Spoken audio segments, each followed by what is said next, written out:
Welcome to young citizens.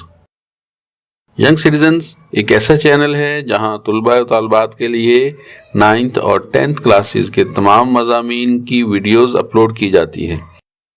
تو ہر نئی آنے والی ویڈیو کے لیے آج ہی چینل کو سبسکرائب کیجیے اور ساتھ بیل آئیکن کو پریس کرنا نہ بھولیں۔ Young citizens, just for the students.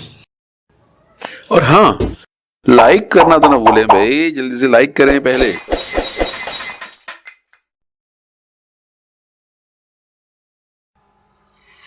السلام علیکم جی۔ تو ینگ سٹیزنز، آج ہم 9th کلاس کی انگلش بک 1 کا یونٹ نمبر 1 پڑھیں گے، اور سب سے پہلے ہم اس کی ٹرانسلیشن پڑھیں گے اور اس کے بعد شارٹ کوشچنز۔ تو آئیے شروع کرتے ہیں۔ Arabia is the land of unparalleled charm and beauty, with its trackless deserts of sand dunes in the dazzling rays of the tropical sun.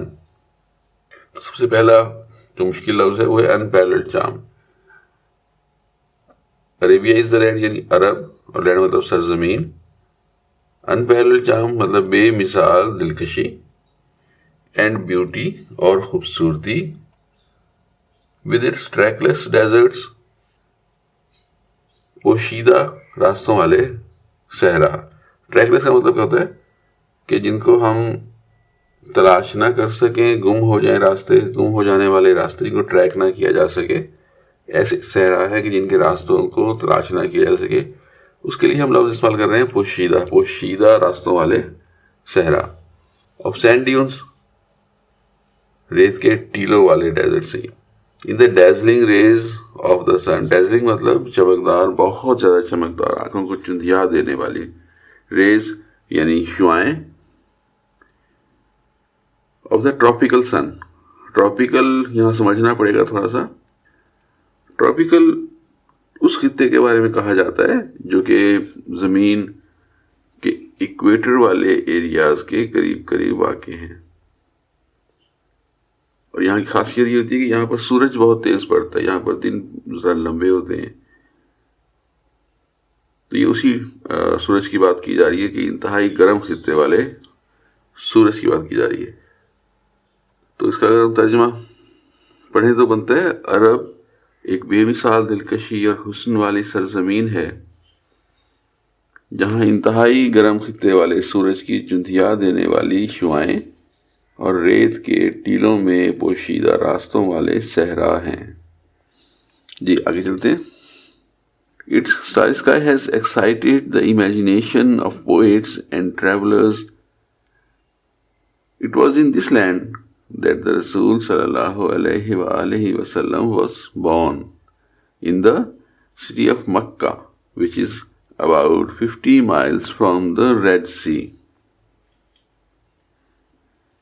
اس کے تاروں بھرے آسمان نے، اسٹار اسکائی مطلب تاروں بھرا آسمان،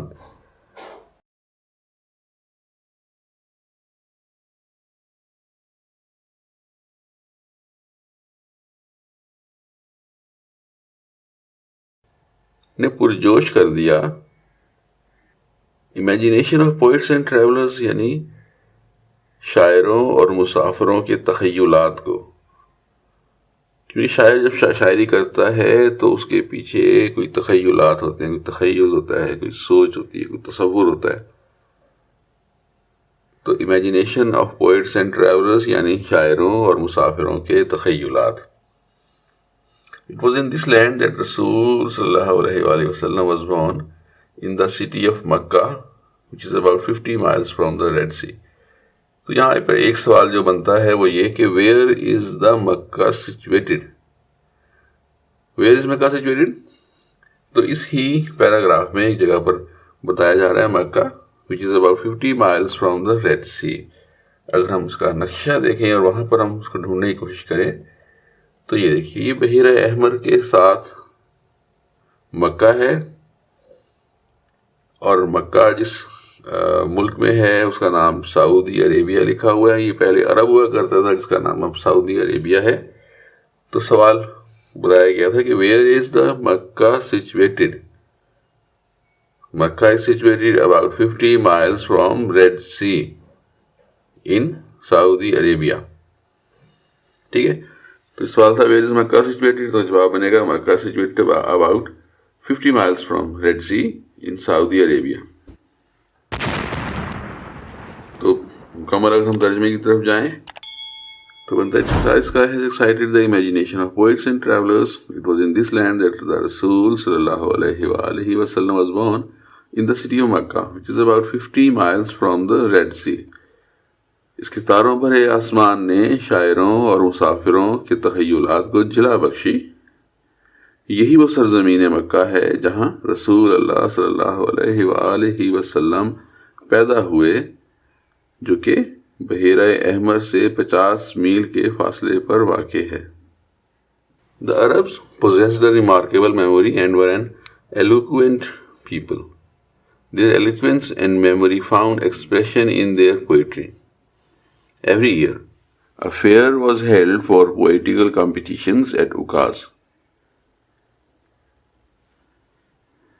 Remarkable memory یعنی قابل ذکر یاداشت، قابل ذکر حافظہ.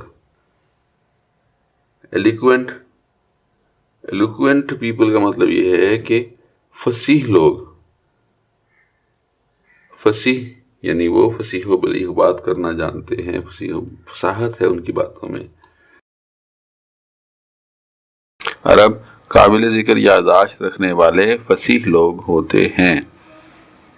یہ ان کی یاداشت اور فصاحت ہی تھی جس کا عکس ان کی شاعری میں پایا جاتا تھا.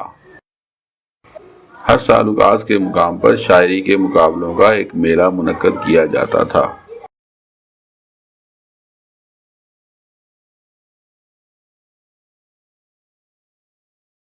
یہاں پر ایک سوال جو سامنے آتا ہے what type of competition was held at Ukaz. تو اگر ہم اسی پیراگراف میں دیکھیں تو یہاں بتایا جا رہا ہے every year a fair was held for political competitions at Ukaz. یعنی at Ukaz political competitions were held. It is narrated that Hamad said to Caliph Walid bin Yazid, I can recite you for each letter of the alphabet 100 long poems, without taking into account of short pieces, and all of that was composed exclusively by poets before the promulgation of Islam. It is no small wonder that Allah Almighty chose the Arabic language for His final dispensation and the preservation of His word. Promulgation یعنی ظہور اسلام، اسلام کے ظاہر ہونے کی بات کی جا رہی ہے. ڈسپنسیشن تبلیغ تھی، پرچار تھا، اس کے بارے میں بات کی جا رہی ہے. Preservation of his word, preservation یعنی محفوظ کر لینا، تحفظ کو پریزرویشن کہا جائے گا. تو ترجمہ کیا بنے گا اس کا؟ یہ بیان کیا جاتا ہے کہ حماد نے خلیفہ ولید بن یزید سے کہا، میں آپ کی خدمت میں بغیر مختصر حصوں کو شامل کیے حروف تہجی کے ہر حرف پر 100 طویل نظمیں پیش کر سکتا ہوں جو شعراء کرام نے بالخصوص اسلام کی تبلیغ سے پہلے ترتیب دیں. یہ کچھ کم حیرت انگیز بات نہیں تھی کہ اللہ تعالیٰ نے اپنے آخری پیغام اور اس کے تحفظ کے لیے عربی زبان کو منتخب کیا.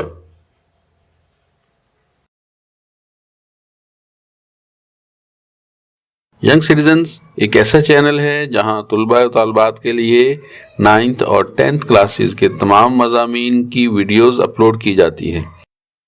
تو ہر نئی آنے والی ویڈیو کے لیے آج ہی چینل کو سبسکرائب کیجیے اور ساتھ بیل آئیکن کو پریس کرنا نہ بھولیں.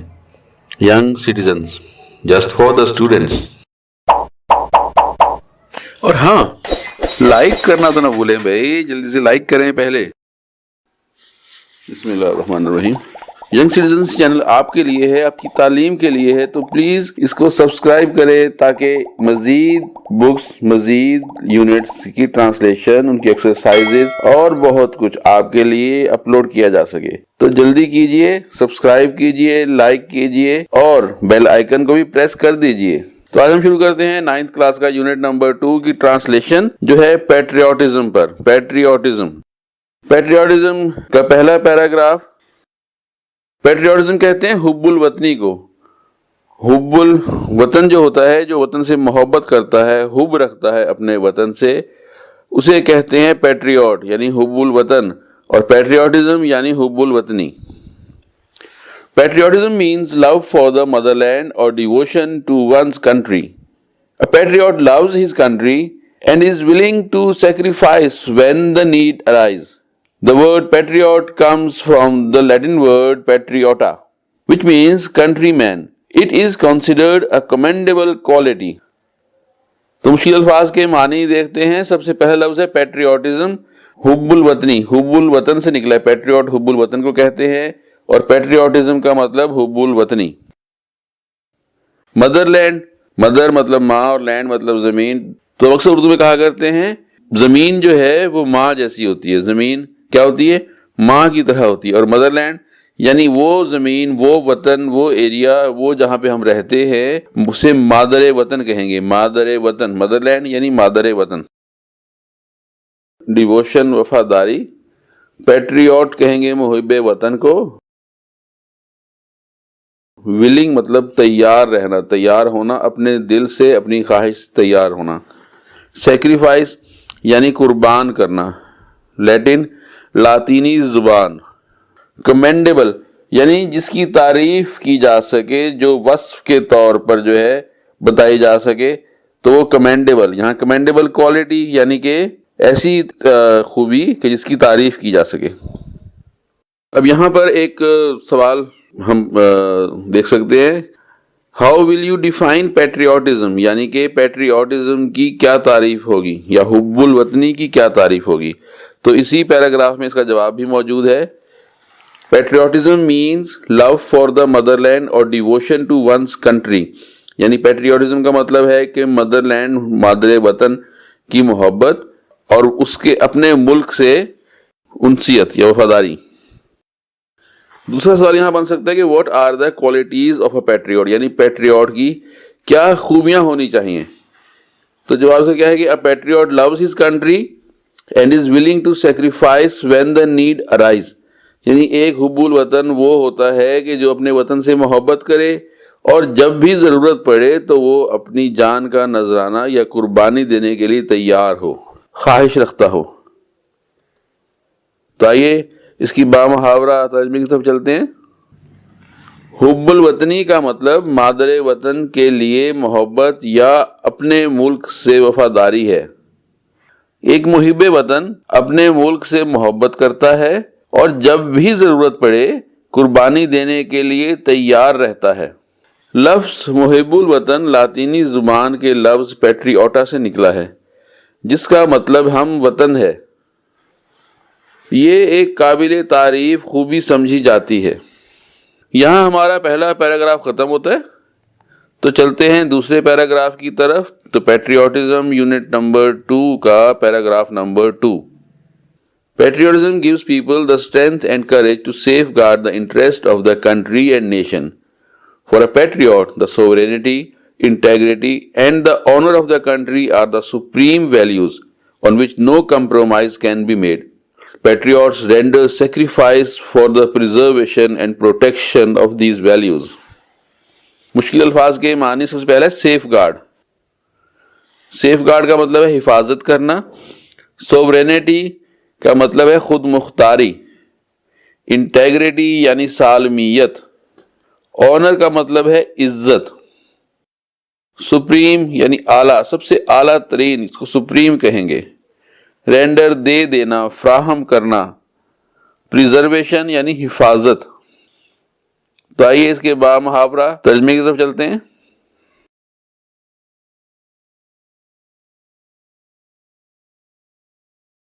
حب الوطنی لوگوں کو ملک اور قوم کے مفاد کی حفاظت کرنے کی طاقت اور حوصلہ دیتی ہے۔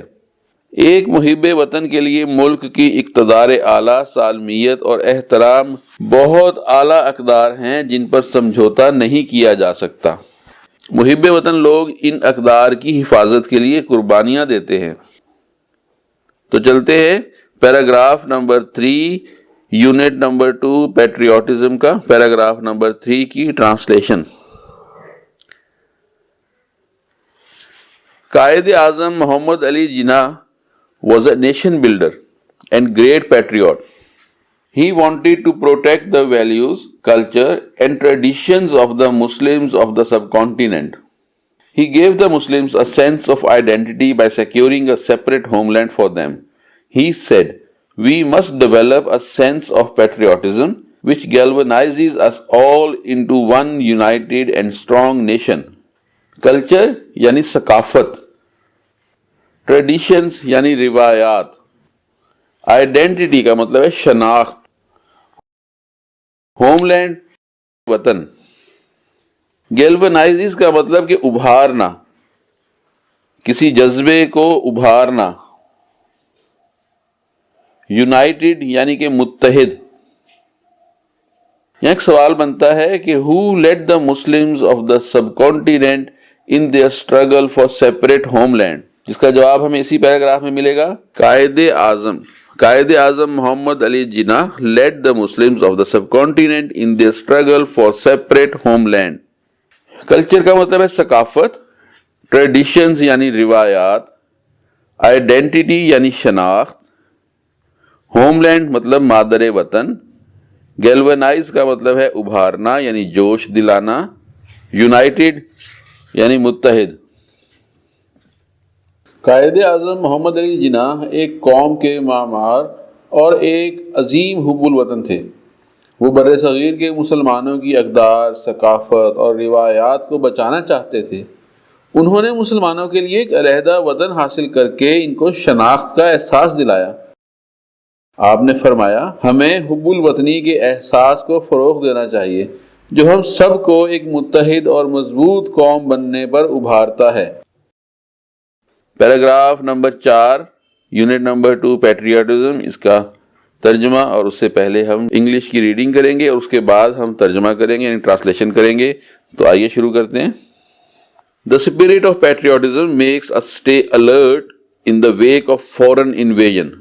In the history of Pakistan, there are many instances when people laid their lives for the defense of the country.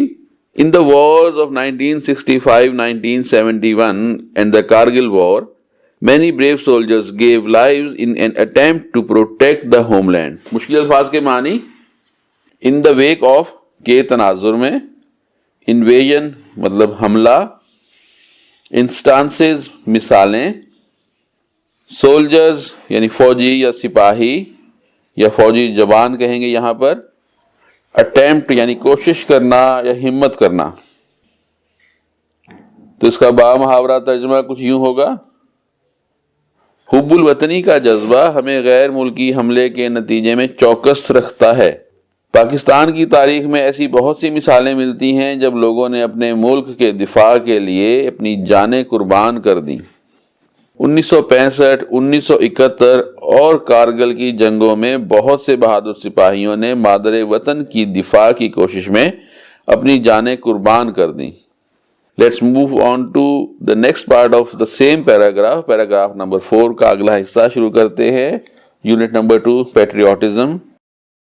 تو اس سے پہلے ہم انگلش ریڈنگ کر لیں گے۔ Captain Muhammad Sarwar, major Tufail Muhammad, major Aziz Bhatti, pilot officer Rashid Minhas, major Muhammad Akram, major Shabbir Sharif, سوار محمد حسین، لانس نائک محمد محفوظ، captain Karnal Sher Khan and Havildar Lalak Jan embraced martyrdom while fighting bravely for their motherland. embrace مطلب گلے لگانا، قبول کرنا، martyrdom یعنی شہادت۔ یہ ان تمام شہداء کی تصاویر اور نام ہیں کہ جن کا ذکر اوپر کیا گیا، جنہوں نے نشان حیدر حاصل کیا پاکستان کے تحفظ، پاکستان کی حفاظت کے لیے اپنی جانوں کا نذرانہ پیش کر کے جنہوں نے شہادت پائی، یہ وہ سب شہداء کرام ہیں۔ اسی چینل میں ایک الگ ویڈیو ان سب بہادروں کی، ان سب جان نثاروں کی جنہوں نے اپنے وطن پر اپنی جان قربان کی، پیش کی جا رہی ہے۔ اس کا لنک نیچے دیا گیا ہے، پلیز وہ بھی دیکھیں اور اس کو بھی لائک کیجئے گا۔ ایمبریسڈ مطلب گلے لگانا یا قبول کرنا، مارٹرڈم یعنی شہادت۔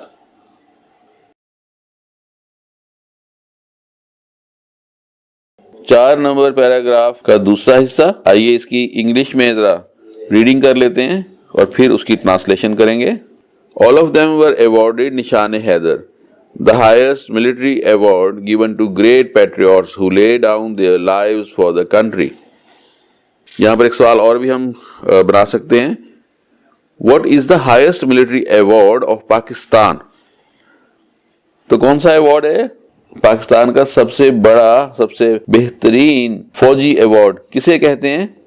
اب جواب دینے کے لیے ہم وہی سوال کے جو الفاظ ہیں ان کو شامل کریں گے، اور جہاں لکھا ہے واٹ تو اس واٹ کا جواب دیں گے نشان حیدر۔ تو جواب کیا بنے گا؟ Nishan Haider is the highest military award of Pakistan. تو چلتے ہیں اس کی بامحاورہ ترجمے کی طرف۔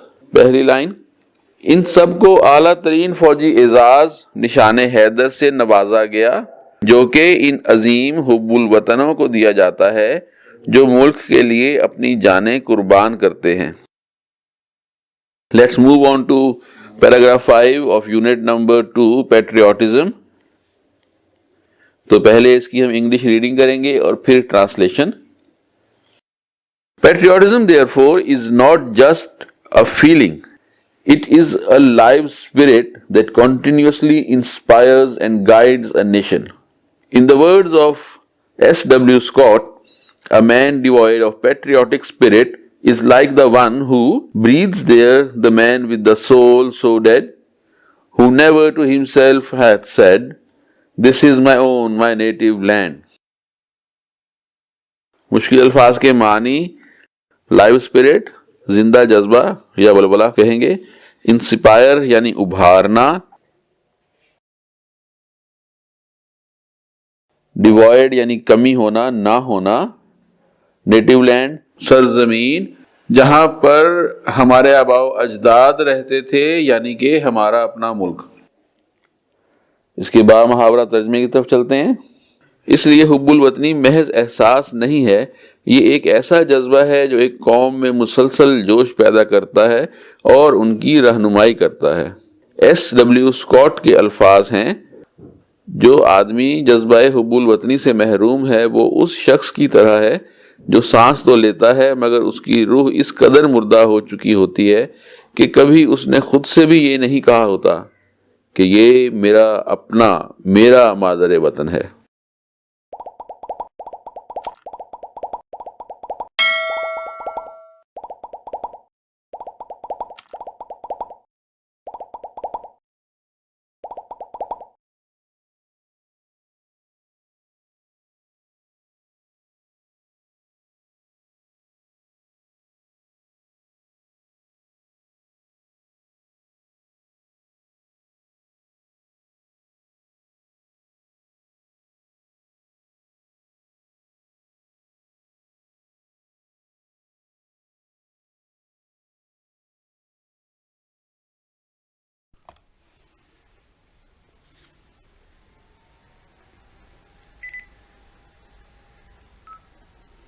بسم اللہ الرحمن الرحیم۔ جی تو ینگ سٹیزنز، آج ہم 9th کلاس کے یونٹ نمبر 2 کی ٹرانسلیشن کریں گے۔ ینگ سٹیزنز، یہ چینل آپ کے لیے ہے، آپ کی تعلیم کے لیے ہے۔ ینگ سٹیزنز چینل آپ کے لیے ہے، آپ کی تعلیم کے لیے ہے، تو پلیز اس کو سبسکرائب کریں تاکہ مزید بکس، مزید یونٹس کی ٹرانسلیشن، ان کی ایکسرسائزز اور بہت کچھ آپ کے لیے اپلوڈ کیا جا سکے۔ تو جلدی کیجئے، سبسکرائب کیجئے، لائک کیجئے اور بیل آئیکن کو بھی پریس کر دیجئے۔ تو آج ہم شروع کرتے ہیں 9th کلاس کا یونٹ نمبر 2 کی ٹرانسلیشن پیٹریوٹزم پر. پیٹریوٹزم کا پہلا پیراگراف. پیٹریوٹزم کہتے ہیں حب الوطنی کو. حب الوطن جو ہوتا ہے، جو وطن سے محبت کرتا ہے، حب رکھتا ہے اپنے وطن سے، اسے کہتے ہیں پیٹریوٹ یعنی حب الوطن. اور پیٹریوٹزم یعنی حب الوطنی. Patriotism means love for the motherland or devotion to one's country. A patriot loves his country and is willing to sacrifice when the need arises. The word patriot comes from the Latin word patriota, which means countryman. It is considered a commendable quality. تو مشکل الفاظ کے معنی دیکھتے ہیں. سب سے پہلا لفظ ہے پیٹریوٹزم. جیسا کہ بتایا ہے پہلے میں نے، حب الوطنی، حب الوطن سے نکلا ہے. پیٹریوٹ حب الوطن کو کہتے ہیں، اور پیٹریوٹزم کا مطلب حب الوطنی.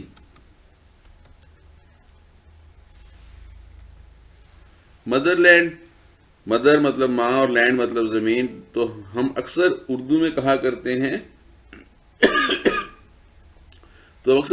کرتے ہیں زمین جو ہے وہ ماں جیسی ہوتی ہے. زمین کیا ہوتی ہے؟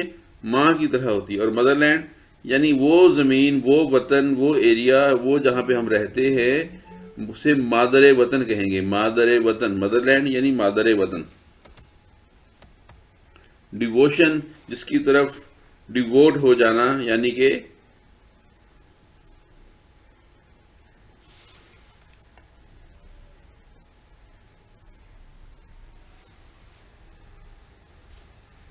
سب کچھ سونپ دینا، اس کو ڈیووشن کہیں گے. پیٹریوٹ یعنی حب الوطن. ولنگ یعنی کہ ول سے نکلا ہے لفظ ولنگ. ول کہتے ہیں رضامندی سے خواہش ہونا، رضامندی سے خواہش ہونا، اسے کہیں گے ولنگ. سیکریفائس، سیکریفائس کا مطلب ہے قربانی دینا، قربان. سیکریفائس کا مطلب ہے قربانی. لیٹن یعنی لاطینی لفظ. لاطینی لفظ جو پرانے وقتوں کی جو پہلی زبانیں ہوتی تھی ان میں جو لفظ استعمال ہوتے تھے انہیں لیٹن کہا جاتا ہے. لیٹن مطلب لاطینی. کمینڈیبل یعنی جس کی تعریف کی جا سکے، جو وصف کے طور پر جو ہے بتائی جا سکے، تو وہ کمینڈیبل. یہاں کمینڈیبل کوالٹی یعنی کہ ایسی خوبی کہ جس کی تعریف کی جا سکے. اب یہاں پر ایک سوال ہم دیکھ سکتے ہیں. How will you define patriotism, یعنی کہ پیٹریوٹزم کی کیا تعریف ہوگی، یا حب الوطنی کی کیا تعریف ہوگی. تو اسی پیراگراف میں اس کا جواب بھی موجود ہے. Patriotism means love for the motherland اور ڈیووشن ٹو ونس کنٹری. یعنی پیٹریوٹزم کا مطلب ہے کہ مدر لینڈ، مادر وطن کی محبت، اور اس کے اپنے ملک سے انسیت یا وفاداری. دوسرا سوال یہاں بن سکتا ہے کہ what are the qualities of a patriot, یعنی پیٹریوٹ کی کیا خوبیاں ہونی چاہیے. تو جواب سے کیا ہے کہ a patriot loves his country and is willing to sacrifice when the need arise. یعنی ایک حب الوطن وہ ہوتا ہے کہ جو اپنے وطن سے محبت کرے اور جب بھی ضرورت پڑے تو وہ اپنی جان کا نذرانہ یا قربانی دینے کے لیے تیار ہو، خواہش رکھتا ہو. ڈیووشن مطلب وفاداری. پیٹریوٹزم کا مطلب ہے حب الوطنی. مدر لینڈ مادر وطن، ڈیووشن وفاداری. پیٹریوٹ کہیں گے محب وطن کو. ولنگ مطلب تیار رہنا، تیار ہونا، اپنے دل سے اپنی خواہش سے تیار ہونا. سیکریفائس یعنی قربان کرنا. لیٹن لاطینی زبان. کمینڈیبل قابل تعریف. تو آئیے اس کی بامحاورہ ترجمے کی طرف چلتے ہیں.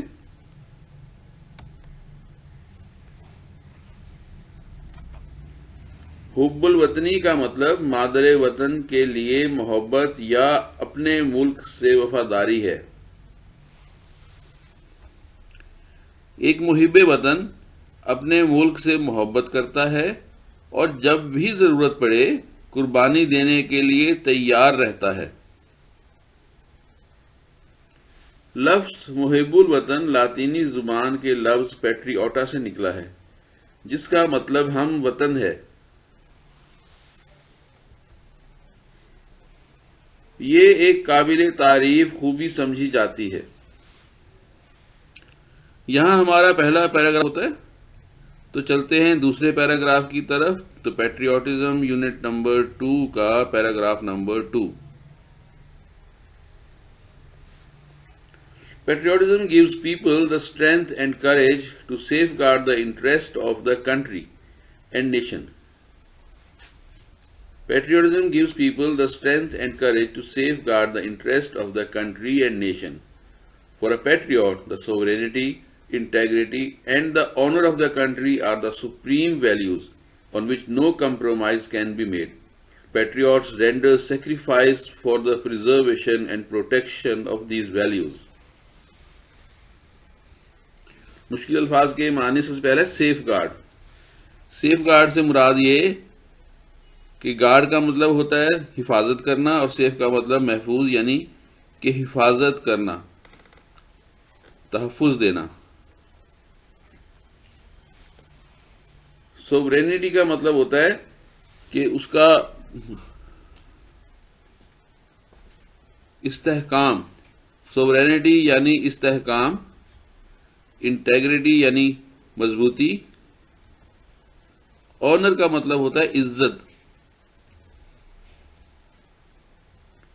سپریم مطلب سب سے اولین، کمپرومائز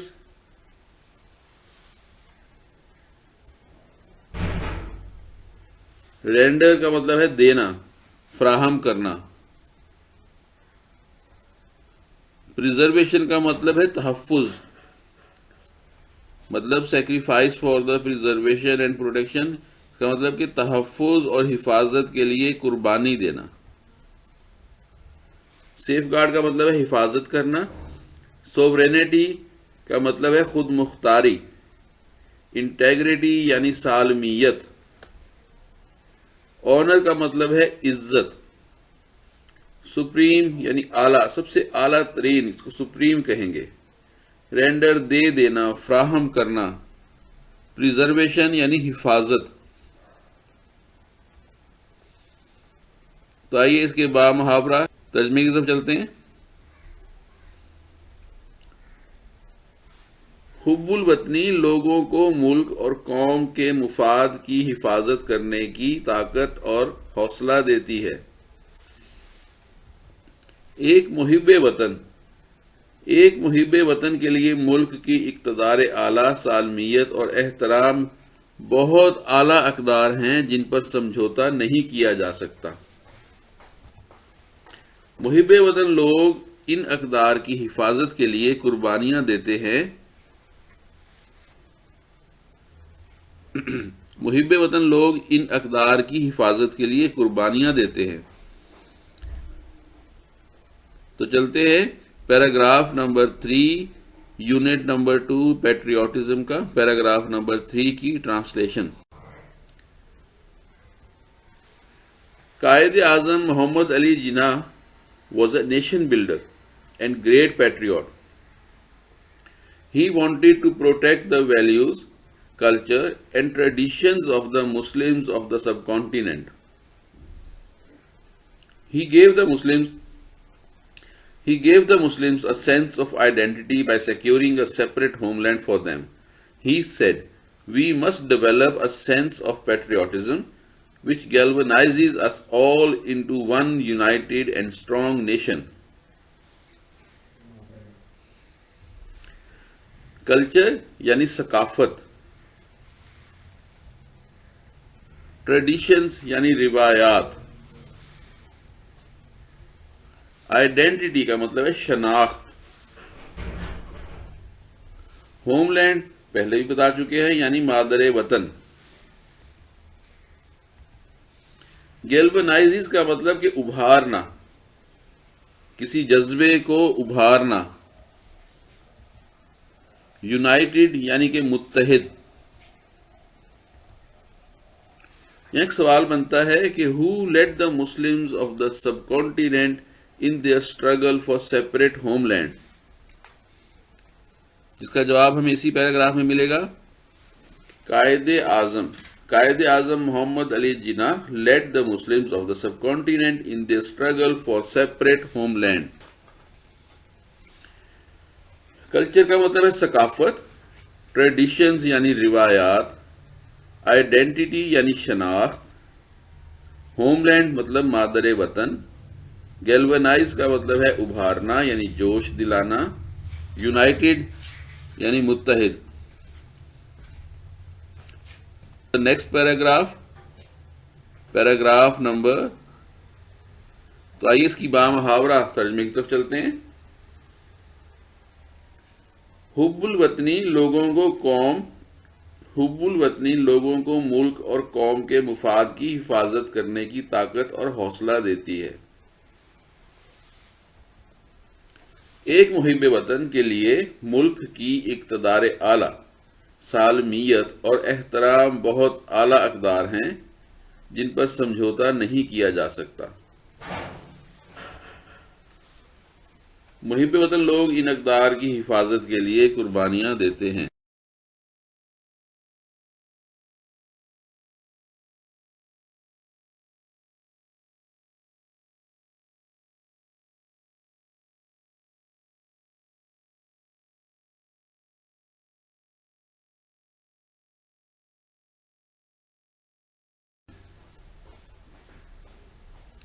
پیراگراف نمبر 4 یونٹ نمبر 2 پیٹریاٹزم، اس کا ترجمہ، اور اس سے پہلے ہم ذرا ریڈنگ کرتے ہیں. اس سے پہلے ہم انگلش کی ریڈنگ کریں گے، اس کے بعد ہم ترجمہ کریں گے یعنی ٹرانسلیشن کریں گے. تو آئیے شروع کرتے ہیں. The spirit of patriotism makes us stay alert in the wake of foreign invasion. In the history of Pakistan, there are many instances when people laid their lives for the defense of the country. In the wars of 1965-1971 and the Kargil War, many brave soldiers gave lives in an attempt to protect the homeland.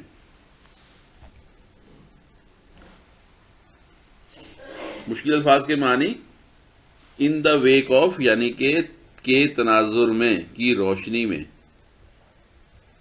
Invasion یعنی حملہ،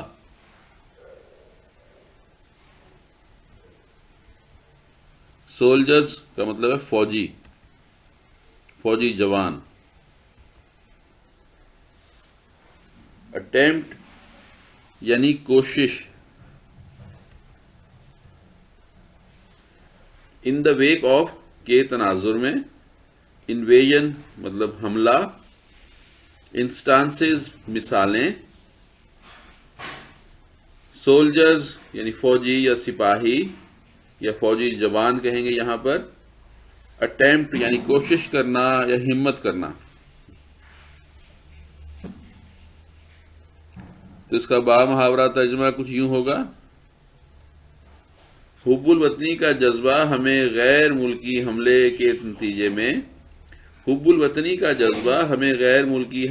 نتیجے میں چوکس رکھتا ہے. پاکستان کی تاریخ میں ایسی بہت سی مثالیں ملتی ہیں جب لوگوں نے ملک کے دفاع کے لیے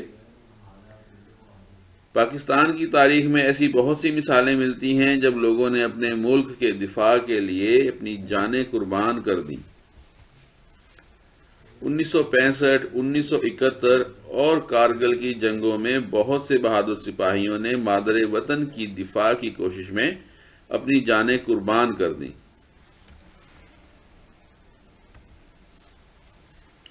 Let's move on to the next part of the same paragraph. Paragraph نمبر 4 کا اگلا حصہ شروع کرتے ہیں. یونٹ نمبر 2 پیٹریوٹزم. تو اس سے پہلے ہم انگلش ریڈنگ کر لیں گے. Captain Muhammad Sarwar, major Tufail Muhammad, major Aziz Bhatti, pilot officer Rashid Minhas, major Muhammad Akram, major Shabbir Sharif, سوار محمد حسین، لانس نائک محمد محفوظ، captain Karnal Sher Khan and Havaldar Lalak Jan embraced martyrdom while fighting bravely for their motherland. Embraced martyrdom while fighting bravely for their motherland. Embrace مطلب گلے لگانا، قبول کرنا. martyrdom یعنی شہادت.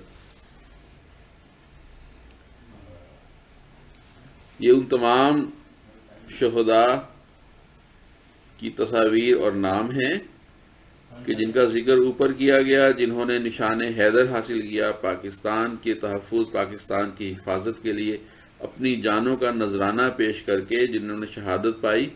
یہ وہ سب شہداء کرام ہیں. اسی چینل میں ایک الگ ویڈیو ان سب بہادروں کی، ان سب جان نثاروں کی جنہوں نے اپنے وطن پر اپنی جان قربان کی، پیش کی جا رہی ہے.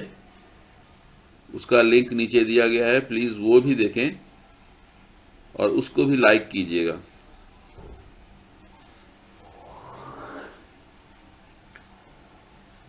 ایمبریسڈ مطلب گلے لگانا یا قبول کرنا، مارٹرڈم یعنی شہادت. تو با محاورہ ترجمہ کیا ہوگا اس کا؟ پیراگراف نمبر 4 نمبر پیراگراف کا دوسرا حصہ. آئیے اس انگلش میں ذرا ریڈنگ کر لیتے ہیں اور پھر اس کی ٹرانسلیشن کریں گے.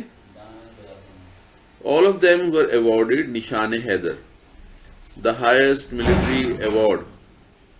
All of them were awarded نشان Haider, the highest military award given to great patriots who lay down their lives for the country.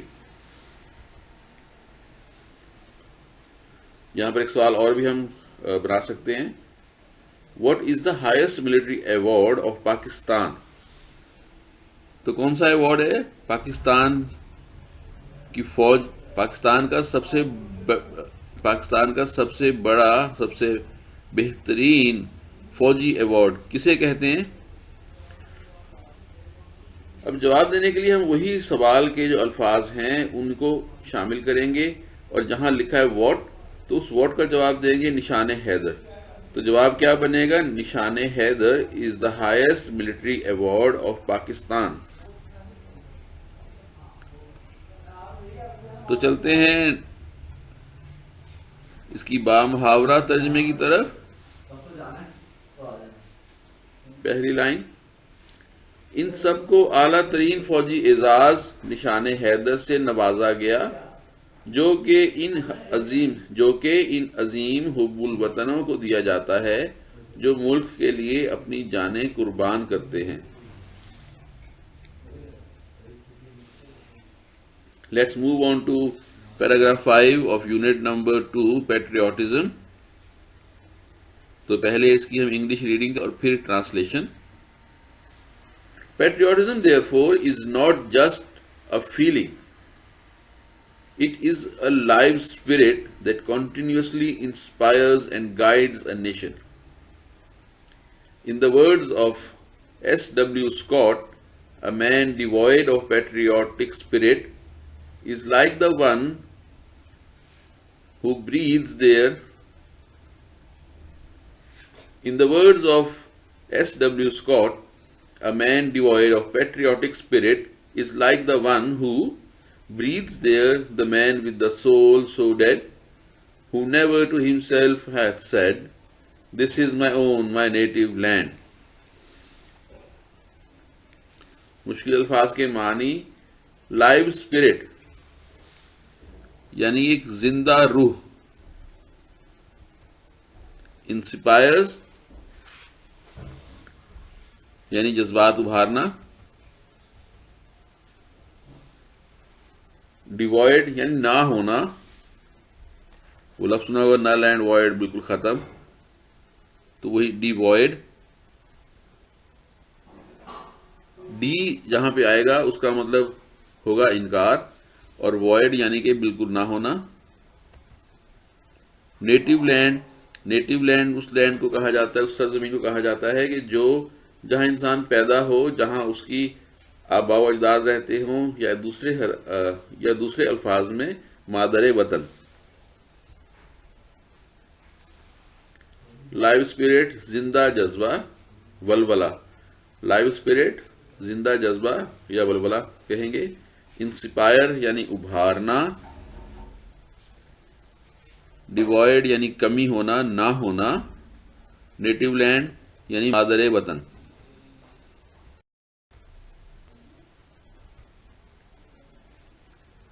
اس کے بعد محاورہ ترجمے کی طرف چلتے ہیں.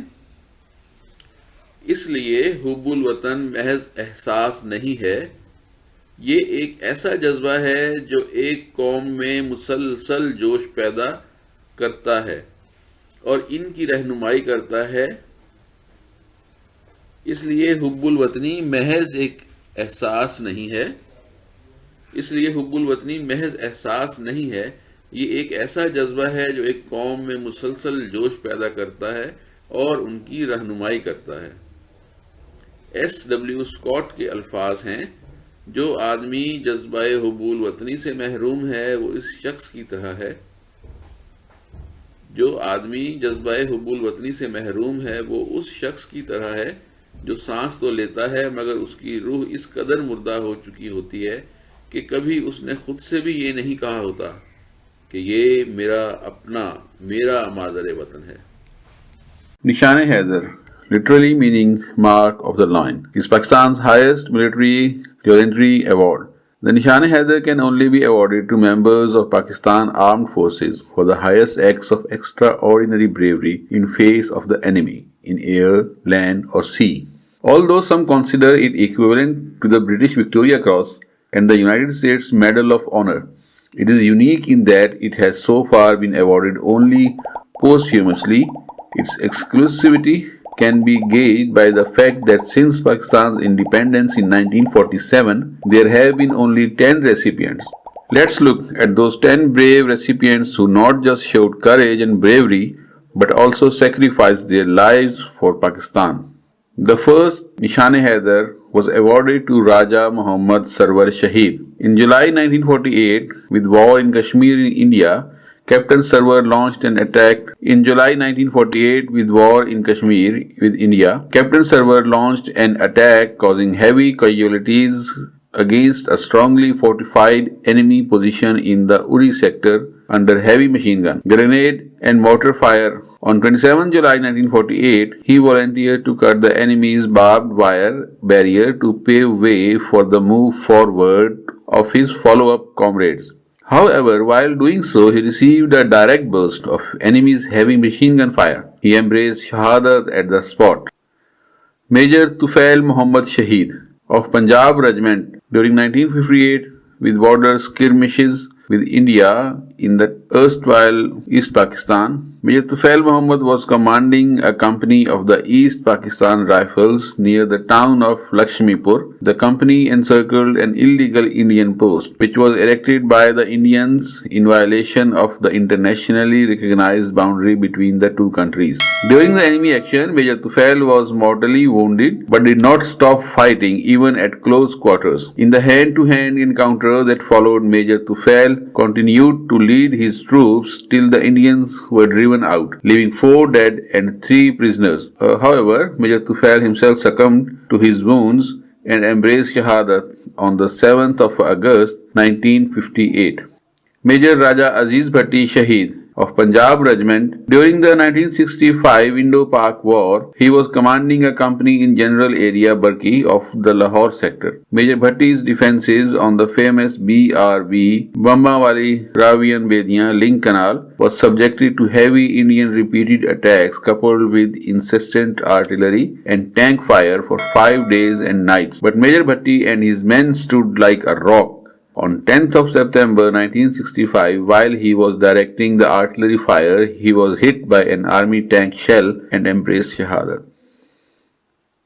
Pilot Officer Rashid Minhas Shaheed On 20th of August 1971, while he was taxiing his aircraft towards runway, a Bengali dissident instructor pilot forced his way into the rear cockpit of the two-seat jetliner and in the process hurt Rashid Minhas. The IP seized control of the aircraft and headed towards India. When Minhas regained consciousness, he realized that the absconding pilot was heading towards India. So he tried to regain control of the plane, but being injured, he was not able to take power on the controls. So he forced the aircraft to crash some 32 miles short of the border. By losing his own life, he not only saved the aircraft from getting into the hands of the Indians, but also jeopardized the malefied intentions of his IP. Rashid Minhas was the first PAF officer to receive Nishan-e-Haider. Major Rana Shabir Sharif Shaheed. In December 1971, Major Shabir's 6th FF Regiment was ordered to capture high ground near Sulaimanki Headwork, defended by more than a company of Indian Assam regiments supported by a squadron of tanks. After crossing a minefield, massive obstacles, killing 43 soldiers and destroying 4 tanks, Major Sharif and his men had 2 enemy battalions at bay for days. However, on 6th of December, the Indians mounted a fierce attack supported by tanks. Assessing the situation to be critical and not taking any chances with the enemy, Major Shabir himself took over an anti-tank gun from his gunner and fired on the enemy tanks. While doing so, the enemy tank fired its main gun on Major Shabir's location, killing him in the afternoon of 6th December.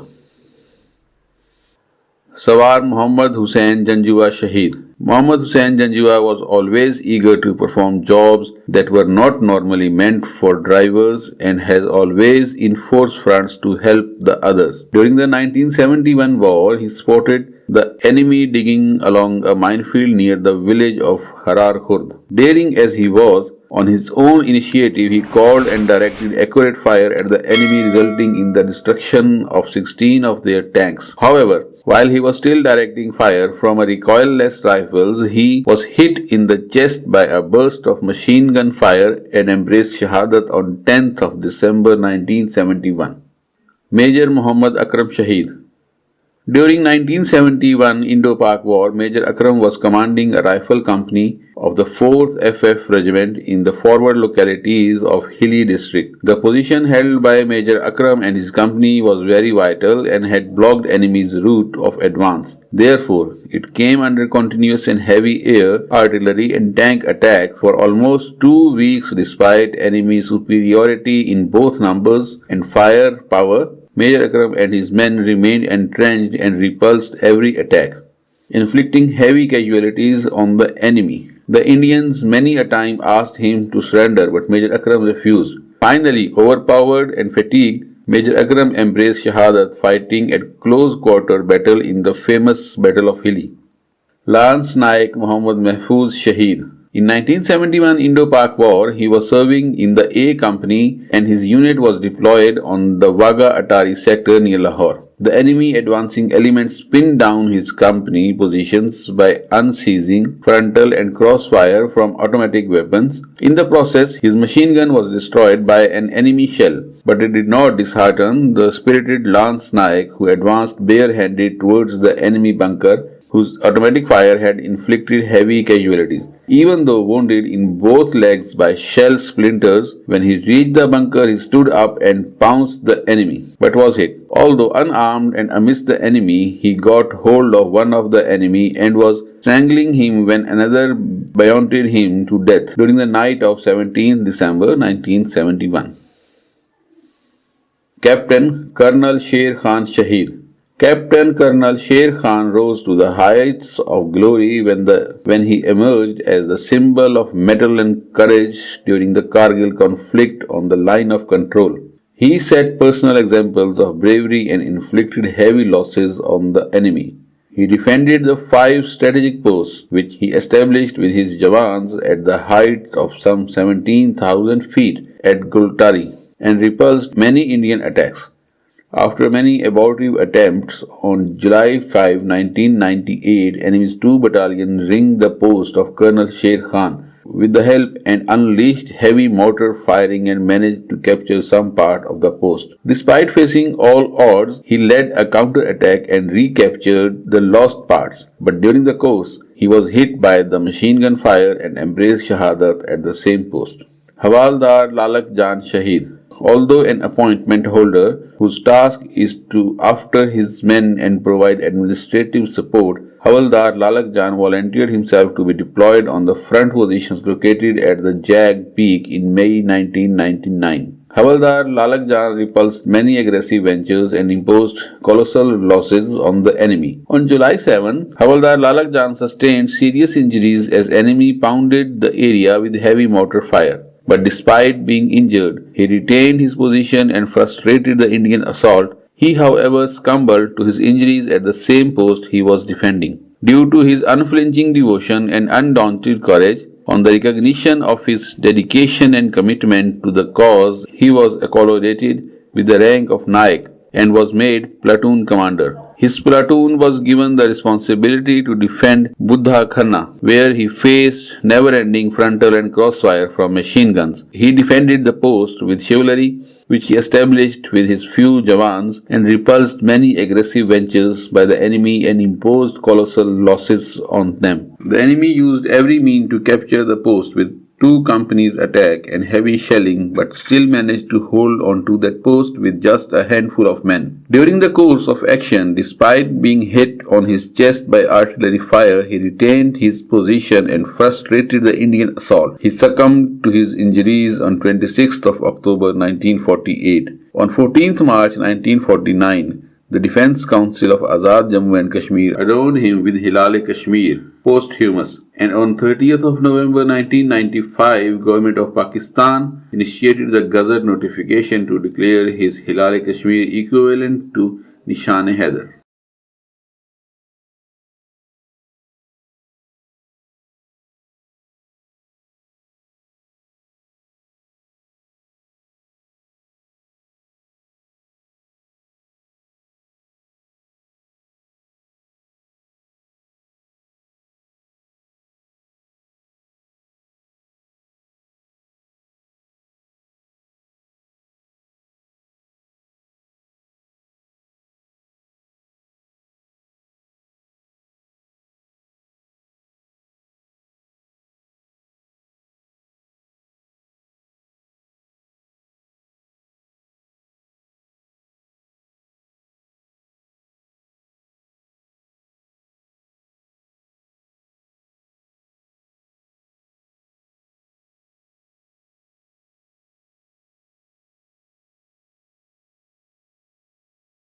السلام علیکم young citizens. English class 9th کا unit number 4 حاضر ہے. اس unit کا title ہے حضرت اسما رضی اللہ تعالی عنہا، اور اس یونٹ کو پڑھنے کے مقاصد ہیں کہ ہم حضرت اسما رضی اللہ تعالی عنہا کے زندگی کے بارے میں کچھ جان سکیں. یہ جان سکیں کہ جب اسلام کا آغاز تھا تو خواتین نے کس طریقے سے اپنی اہمیت کو برقرار رکھا، خواتین نے کس طرح اسلام کی خدمت کی، ان خواتین میں جو خوبیاں تھیں ایمانداری کی، سچائی کی اور ان کی سخاوت کی، ان کے بارے میں جان سکیں. اس کے ساتھ ساتھ ہم اس سبق میں، اس یونٹ میں یہ بھی سیکھیں گے کہ پنکچویشن مارکس جو ہے ان کا استعمال کیسے کیا جاتا ہے، اور وقت کے حساب سے جو پریپوزیشنز استعمال کیے گئے ہیں وہ کیا ہے. اس کے ساتھ ساتھ ہم پیراگراف لکھنے کے لیے، پیراگراف کے لیے جو ضروریات ہیں ان کو بھی سمجھیں گے کہ کس طریقے سے پیراگراف لکھا جاتا ہے. اور اس سب کے لیے ہمیں سب سے پہلے تو اپنے طور پر ہجرت مدینہ کے بارے میں جاننا ضروری ہے، اور جن لوگوں نے آپ صلی اللہ علیہ وآلہ وسلم کا ہجرت کے دوران ساتھ دیا ان کے بارے میں جاننا ضروری ہے، اور یہ بھی جاننا ضروری ہے کہ خواتین نے کس طرح اسلام کی خدمت انجام دی. بہتر ہے کہ پہلے ایک دفعہ آپ بک سے اپنے طور پر ریڈ کر لیجئے تاکہ کچھ چیزیں آپ کو پہلے ہی کلیئر ہو جائیں اور اس کی سمجھ آپ کو زیادہ آ سکے. اس سبق کا مقصد یہ بھی ہے کہ پڑھنے والوں کو اس بات کے بارے میں بھی معلومات فراہم کی جائے کہ مسلم خواتین نے اسلام کے فروغ اور تبلیغ کے لیے اپنا کردار کیسے نبھایا. تو آج کا جو سبق ہے یونٹ نمبر 4 حضرت اسما رضی اللہ تعالی عنہا، اس کی ٹرانسلیشن کی طرف چلتے ہیں. تو آئیے شروع کرتے ہیں. The Rasul sallallahu alaihi wasallam and his close companion, companion کہتے ہیں ساتھی کو, close companion یعنی قریبی ساتھی. کون تھے قریبی ساتھی؟ حضرت ابو بکر صدیق. یہ حضرت ابو بکر صدیق کی بات ہو رہی ہے. کلوز کمپینین آپ صلی اللہ علیہ وآلہ وسلم کے حضرت Abu Bakr Siddiq. Migrated from Makkah to Madinah in the year 622 AD. Migrated مطلب ہجرت کی. ہجرت کہاں کی؟ مکہ سے مدینہ کی طرف ہجرت کی. تو جب کفار کے مظالم بڑھتے گئے اور وہ رکاوٹیں پیدا کرتے چلے گئے تو آپ صلی اللہ علیہ وسلم اللہ کے حکم سے مکہ سے مدینہ کی طرف ہجرت کر گئے. اور آپ صلی اللہ علیہ وسلم نے کب ہجرت کی؟ 622 عیسوی میں. AD اینو ڈومینی ایک لاطینی لفظ ہے جس کا مطلب یہ ہوتا ہے کہ حضرت عیسیٰ کے سال سے, اور یہ حضرت عیسیٰ کی ولادت سے متعلق ہے. اسی طرح جو CE ہے, اگر کہیں AD یا CE آتا ہے, CE کا مطلب کامن ایرا یعنی عام دور, جسے ہم سن عیسوی کہتے ہیں. اور اسی طریقے سے BC کا مطلب ہے بیفور کرائسٹ یعنی حضرت عیسیٰ کی ولادت سے پہلے کا وقت. یا اگر BCE لکھا ہو کہیں پر تو اس کا مطلب ہوگا بیفور دا کامن ایرا. ٹھیک ہے, تو یہاں پر اس کا مطلب ہے سن عیسوی. تو اس سبق میں 622 AD کا مطلب ہے کہ 622 عیسوی. When the chiefs of various tribes of Makkah came to know about the migration of the Rasul sallallahu alaihi wasallam and his close companion Hazrat Abu Bakr Siddiq رضی اللہ تعالی عنہ, they got furious. Furious کا مطلب کہ انہیں غصہ آ گیا, وہ طیش میں آ گئے, انہیں وہ فیوریس سے نکلا ہے. فیوریس, فیوری کا مطلب غصہ ہوتا ہے. تو یہ غصے میں آ گئے تمام جو قبائل کے سردار تھے. The chiefs were determined more than ever to find them out. تو جو تمام سردار تھے وہ پرعزم تھے. ڈٹرمنٹ کا مطلب پرعزم. تمام سردار پرعزم تھے. مور دین ایور یعنی پہلے سے کہیں زیادہ, پہلے سے کہیں زیادہ پرعزم تھے. ٹو فائنڈ دیم آؤٹ, انہیں ڈھونڈ نکالنے کے. اور اس سلسلے میں کیا کیا؟ They offered huge rewards and bounties for their capture dead or alive. مطلب انہوں نے بہت بڑے بڑے انعام و اکرام کی آفر کی, بہت انعام و اکرام کا اعلان کر دیا. کس لیے انعام و اکرام کا اعلان کیا؟ آپ صلی اللہ علیہ وسلم اور حضرت ابوبکر صدیق کو پکڑنے کا. اور ساتھ یہ بھی کہا کہ کسی بھی حالت میں یعنی چاہے تو زندہ بھی لیں تو زندہ پکڑ لائیں, اور نعوذ باللہ اگر ان کو ختم کر کے قتل کر کے لانا پڑے تو بھی لائیں, یعنی زندہ یا مردہ حالت میں نعوذ باللہ. تو انہوں نے ہر حالت میں, ہر صورت میں آپ صلی اللہ علیہ وسلم اور آپ کے قریبی ساتھی حضرت ابوبکر صدیق کو پکڑ لانے کے لیے انعام و اکرام کا اعلان کر دیا کہ جو شخص بھی لے کر آئے گا اسے انعامات سے نوازا جائے گا. تو آئیے اب اس کا بامحاورہ ترجمہ کر کے دیکھتے ہیں. حضرت محمد صلی اللہ علیہ وآلہ وسلم اور ان کے قریبی ساتھی حضرت ابوبکر صدیق رضی اللہ تعالی عنہ نے 622 عیسوی میں مکہ سے مدینہ کی جانب ہجرت کی. جب مکہ کے مختلف قبیلوں کے سرداروں کو رسول اللہ صلی اللہ علیہ وآلہ وسلم اور ان کے ساتھی حضرت ابوبکر صدیق رضی اللہ تعالی عنہ کی ہجرت کا علم ہوا تو وہ طیش میں آ گئے. وہ انہیں ڈھونڈ نکالنے کے لیے پہلے سے کہیں زیادہ پرعزم تھے. انہوں نے آپ صلی اللہ علیہ وسلم اور حضرت ابوبکر صدیق رضی اللہ تعالی عنہ کو نعوذ باللہ زندہ یا مردہ پکڑنے کے بہت انعامات اور تحائف کا اعلان کر دیا. تو چلتے ہیں دوسرے پیراگراف کی جانب. The preparation for this journey was made at the house of حضرت ابوبکر صدیق. پریپریشن مطلب تیاری اور جرنی مطلب سفر. اس سفر کی تیاری جو تھی وہ حضرت ابوبکر صدیق رضی اللہ تعالی عنہ کے گھر کی گئی. حضرت Asma rendered useful services in this regard. تو حضرت اسما نے رینڈرڈ یعنی فراہم کی, یوزفل فائدہ مند, سروسز خدمات, ان دس ریگارڈ اس سلسلے میں, یعنی حضرت اسما رضی اللہ تعالی عنہ نے اس سلسلے میں گراں قدر خدمات پیش کی. She prepared food for this journey. انہوں نے اس سفر کے لیے کھانا تیار کیا. She tied the food on the camel back with her own belt, as nothing else could be found. یعنی انہوں نے اپنی بیلٹ کے ساتھ، یا یوں کہہ لیجئے کہ اپنے کمر بند کے ساتھ وہ دوپٹہ تھا یا رسی تھی یا ازار بند ٹائپ کی کوئی رسی تھی، بہتر تھا کہ اونٹ کے ساتھ وہ سامان باندھ دیا جائے تاکہ ان کو آپ صلی اللہ علیہ وسلم اور حضرت ابوبکر صدیق رضی اللہ تعالی عنہ کو اٹھانا نہ پڑے. تو انہوں نے اپنے دو جو تھے کمر بند ان کو جوڑ کے ملا کر وہ سامان اونٹ کی کمر پہ باندھ دیا. For this service he was given the title of Zatun Taqeen by the Rasul صلی اللہ علیہ وآلہ وسلم. یعنی ان خدمات کے عوض آپ صلی اللہ علیہ وسلم کی طرف سے ذاتن تاکین کا خطاب دیا گیا. آئیے اس کا بامحاورہ ترجمہ کرتے ہیں. اس سفر کی تیاری حضرت ابوبکر صدیق رضی اللہ تعالی عنہ کے گھر پر کی گئی. حضرت اسماء رضی اللہ تعالی عنہا نے اس سلسلے میں قابل قدر خدمات فراہم کی. انہوں نے اس سفر کے لیے کھانا تیار کیا.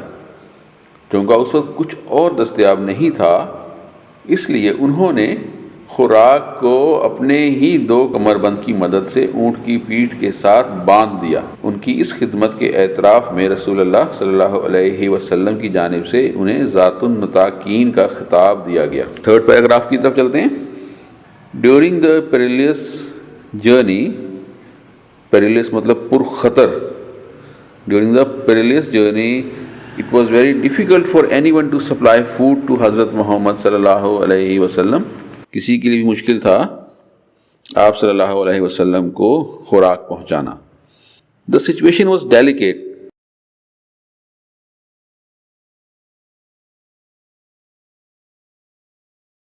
That the slightest mistake could have endangered the life of Rasul. Endangered یعنی خطرے کا شکار ہو جانا، ڈینجر میں آ جانا. انڈینجر یعنی ان کو خطرہ لاحق ہو جانا. سلائٹسٹ مسٹیک معمولی سی غلطی، معمولی سی خطا، معمولی سی غلطی. This grand task was nicely undertaken by حضرت اسماء رضی اللہ تعالی عنہ، دا ڈاٹر آف حضرت ابوبکر صدیق رضی اللہ تعالی عنہ. یہ ٹاسک، یہ مشن واز نائسلی انڈرٹیکن، بہت عمدگی سے قبول کیا گیا بائی حضرت اسماء، حضرت اسماء کی جانب سے. دا ڈاٹر آف حضرت ابوبکر صدیق، حضرت ابوبکر صدیق کی بیٹی کی طرف سے. Every night with the peak of food, پھر کوما ہے یعنی ہر رات خوراک کے پیک کے ہمراہ. She would quietly venture towards the rugged mountains. Rugged mountains یعنی پتھریلی پہاڑیاں، رگڈ مطلب پتھریلی پہاڑیاں. in which lay the cave of Saur، جہاں پر غار سور واقع تھی. She took care of the minute details in accomplishing the task. Minute کہتے ہیں بہت چھوٹے، بہت مختصر، بہت معمولی کے معنوں میں استعمال ہوتا ہے. ڈیٹیلز مطلب تفصیل، لیکن یہاں پر جو minute ڈیٹیلز آ رہا ہے کہ بالکل باریک بین سے ایک ایک بات کا خیال کرتے ہوئے، ایک ایک خیال کرتے ہوئے اس ٹاسک کو پورا کرنے کے لیے، اس کام کو پورا کرنے کے لیے، اس کام کو پایہ تکمیل تک پہنچانے کے لیے انہوں نے مائنیوٹ ڈیٹیلز کا بھی خیال کیا کہ چھوٹی سے چھوٹی بات کو بھی مد نظر رکھا. اور ساتھ پھر اس کی وضاحت کی جا رہی ہے how difficult it must have been for her to traverse the rocky path at night with the constant fear of being detected. یعنی کہ اس سفر میں جو روزانہ کرتی تھی کھانا پہنچانے کے لیے، اتنا خطرناک ہوگا ان کے لیے. اب اس ساری صورتحال کی وضاحت کی جا رہی ہے اور ایک سوال کی صورت میں کہا جا رہا ہے how difficult it must have been. یہ کتنا مشکل ہوتا ہوگا. ہاؤ ڈیفیکلٹ، کتنا مشکل. اٹ مسٹ ہیو بین، یہ سب کچھ. For her to traverse the rocky path at night, ان کے لیے مطلب ایک خاتون کے لیے کتنا مشکل ہوتا ہوگا یہ کہ پتھریلی چٹانوں والے راستے سے گزرنا، مشکل راستے سے، پتھریلی چٹانوں کے مشکل راستے سے رات کے وقت گزرنا with a constant fear of being detected، مسلسل اس خوف کے ساتھ کہ انہیں ڈھونڈ نہ لیا جائے، انہیں ڈیٹیکٹ نہ کر لیا جائے، کیونکہ جب وہ جا رہی ہوتی تھی یہ بھی خطرہ تھا ساتھ ساتھ کہ کوئی ان کا پیچھا نہ کر رہا ہو، اور جب رات کا وقت ہو، پتھریلی زمین ہو، اور یہ بھی خوف ہو کہ کوئی ان کو گرفتار نہ کر لے، پکڑ نہ لے، تو آپ خود سوچئے کہ ایک خاتون کے لیے کتنا مشکل ہو سکتا ہے۔ تو چلیں اب اس کا بامحاورہ ترجمہ کرتے ہیں۔ اس پرخطر سفر کے دوران حضرت محمد صلی اللہ علیہ وآلہ وسلم تک کھانا پہنچانا کسی کے لیے بھی انتہائی مشکل تھا۔ اس قدر نازک صورتحال تھی کہ معمولی سی غلطی بھی رسول اللہ صلی اللہ علیہ وسلم کی زندگی کو خطرے میں ڈال سکتی تھی۔ یہ عظیم ذمہ داری بھی احسن طریقے سے حضرت ابوبکر صدیق کی صاحبزادی حضرت اسماء رضی اللہ تعالی عنہا نے اپنے ذمہ لی۔ وہ خاموشی سے ہر رات کھانا باندھ کر اپنے منصوبے کے مطابق پتھریلی پہاڑیوں کے راستے غار ثور تک پہنچتی۔ وہ اس ذمہ داری کو پورا کرنے کے لیے انتہائی باریک بینی سے کام لیتی، مسلسل اس خوف کے ساتھ کہ کوئی ان کا پیچھا نہ کر رہا ہو۔ رات کے اس پہر ان کے لیے پتھریلے راستے سے گزرنا کس قدر مشکل ہوتا ہوگا۔ جی تو نیکسٹ پیراگراف کا آغاز کرتے ہیں۔ آن دا نائٹ آف مائیگریشن، ہجرت کی رات، a tribal chief of the disbelievers یعنی کفار کے قبیلے کا ایک سردار جس کا نام تھا Abu Jahl, in a fit of fury، fit کہتے ہیں دورے کو، فیوری مطلب غصہ، غصے کے دورے کی حالت میں، headed towards حضرت ابوبکر صدیق رضی اللہ تعالی عنہ home، حضرت صدیق رضی اللہ تعالی عنہ کے گھر کی طرف روانہ ہوا۔ he began to knock at the door violently، اس نے دروازے کو زور زور سے کھٹکھٹانا شروع کیا۔ ایڈریسنگ حضرت اسماء رضی اللہ تعالی عنہا، حضرت اسماء کو مخاطب کرتے ہوئے ہی demanded where is your father, نے تقاضا کیا، اس نے پوچھا کہ تمہارے والد کہاں ہیں؟ شی پولائٹلی ریپلائڈ، انہوں نے نرم لہجے میں جواب دیا، ہاؤ وڈ آئی نو، میں کیسے جان سکتی ہوں۔ This response shows the wisdom and courage of حضرت اسماء رضی اللہ تعالی عنہا، یہ جواب حضرت اسماء کی ذہانت اور ہمت ظاہر کرتا ہے، کیونکہ جب کوئی سردار ہے، ایک پورے قبیلے کا سردار ہے اور دشمن بھی ہے، اس نے آ کے غصے سے دروازہ نوک کیا، آپ تصور کریں کہ کیا حالت ہوگی جب کوئی سردار ہو، بڑا ہو، اور وہ کسی کا دشمن ہو جائے، اور جب اس کا دروازہ کھٹکھٹائے گا تو کس لہجے میں پوچھے گا، اور سامنے خاتون ہو تو وہ خاتون کس قدر سہم جائے گی۔ لیکن حضرت اسماء بلا خوف و خطر، انہوں نے اس کے سوال کے جواب میں ایک اور سوال کر دیا کہ وہ کس طرح جان سکتی ہیں۔ تو یہ سب ظاہر کرتا ہے کہ وہ کس قدر حوصلہ مند اور کس قدر ذہین خاتون تھی۔ She didn't make a statement that would give him a clue، انہوں نے ایسی کوئی سٹیٹمنٹ نہیں دی، انہوں نے ایسا کوئی بیان نہیں دیا جس سے کہ اس کو کوئی اشارہ مل سکتا۔ She simply posed a counter question that infuriated ابو جہل، انہوں نے سادگی سے ایک جوابی سوال کر دیا، کاؤنٹر کویسچن یعنی سوال کے جواب میں سوال، that infuriated جس نے کہ غصہ دلا دیا ابو جہل کو۔ He slapped حضرت اسماء's face، اس نے حضرت اسماء رضی اللہ تعالی عنہا کے چہرے پر تھپڑ جڑ دیا، so hard that her hearing fell off، اتنی زور سے تھپڑ مارا کہ ان کے کان کی بالی گر پڑی نیچے۔ But he remained steadfast، لیکن وہ ثابت قدم ہی رہیں، and did not reveal the secret، اور راز سے پردہ نہ اٹھایا۔ تو چلتے ہیں جی اس پیراگراف کے بامحاورہ ترجمے کی جانب۔ ہجرت کی رات، کفار کے ایک قبائلی سردار ابو جہل تیش کے عالم میں حضرت ابوبکر صدیق رضی اللہ تعالی عنہ کے گھر کی طرف بڑھا۔ وہ زور زور سے دروازے پر دستک دینے لگا۔ اس نے حضرت اسماء رضی اللہ تعالی عنہا سے پوچھا کہ آپ کے والد کہاں ہیں؟ انہوں نے شائستگی سے جواب دیا، مجھے کیسے پتہ چلے گا؟ اس رد عمل سے حضرت اسماء رضی اللہ تعالی عنہا کی دانش مندی اور جرت کا پتہ چلتا ہے۔ انہوں نے ایسا کوئی بیان نہیں دیا جس سے انہیں کوئی اشارہ مل سکے، بلکہ سیدھا جوابی سوال کیا جس نے ابو جہل کو مشتعل کر دیا۔ اس نے حضرت اسماء رضی اللہ تعالی عنہا کے چہرے پر اتنی سختی سے تھپڑ مارا کہ ان کے کان کی بالی گر گئی، لیکن وہ ثابت قدم رہی اور راز کو ظاہر نہیں کیا۔ تو چلتے ہیں جی 5th پیراگراف کی طرف، 5ویں پیراگراف۔ پہلے اس کی ریڈنگ کرتے ہیں اور ساتھ ساتھ مشکل الفاظ کے معنی، اور پھر اس کی بامحاورہ ٹرانسلیشن یعنی ترجمہ. تو آئیے شروع کرتے ہیں. Her grandfather, Hazrat Abu Quhafa, was a disbeliever at that time. ان کے دادا حضرت ابو قحافہ جنہوں نے اس وقت تک اسلام قبول نہیں کیا تھا, he was very old, بہت عمر رسیدہ تھے, had become blind اور نابینا ہو چکے تھے. He said to her, Asma, I think Abu Bakr has taken all the wealth. ابو بکر تمام مال و دولت لے گیا ہے. Leaving you and children empty-handed and helpless. تمہیں اور بچوں کو خالی ہاتھ اور بے یار و مددگار چھوڑ گیا ہے. At this, she instantly ran to the corner of the home. اس موقع پر وہ فوراً گھر کے کونے کی طرف پہنچی. She gathered some pebbles and put them at the place where her father used to keep his money and jewels. انہوں نے وہاں سے کچھ کنکر اکٹھے کیے اور ان کو اس جگہ پر رکھ دیا جہاں ان کے والد یعنی حضرت ابوبکر صدیق پیسہ اور ہیرے جواہرات رکھتے تھے. She covered it with a piece of cloth. انہوں نے کپڑے کے ٹکڑے سے ان سب کو ڈھک دیا. Come grandfather, look.